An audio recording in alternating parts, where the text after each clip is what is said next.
திரு பாக்யராஜ் அவர்கள் காலமான செய்தி கேட்டு மிகவும் துயருற்றேன்.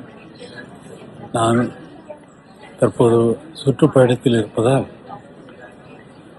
உடனடியாக அவரை சென்று பார்க்கவோ இரங்கல் செய்தியை அவர் குடும்பத்தாருக்கு தெரிவிக்கவோ இயலாத நிலையில் இருக்கிறேன். என்னுடன் ஆரம்ப காலத்தில் மிகவும் நெருங்கி பழகிய பாக்யராஜ் அவர்கள் மறைவு கேட்டு நான் மிகவும் வருந்துகிறேன். ஸ்கிரீன் பிளே ரைட்டர் மிகவும் இந்தியாவில் முதன்மையான இடத்தை வகிப்பவர்.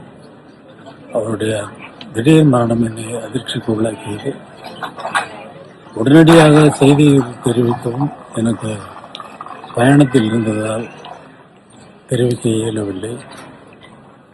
அவரை இழந்து வருந்தும் திருமதி பூர்ணிமா பாக்யராஜ் அவர்களுக்கும் அவருடைய குடும்பத்தாருக்கும் மற்றும் நண்பர்களுக்கும் என்னுடைய ஆழ்ந்த இரங்கல் செய்தியை தெரிவித்துக் கொள்கிறேன். அவருடைய ஆத்மா சாந்தியடைய இறைவனை பிரார்த்திக்கிறேன்.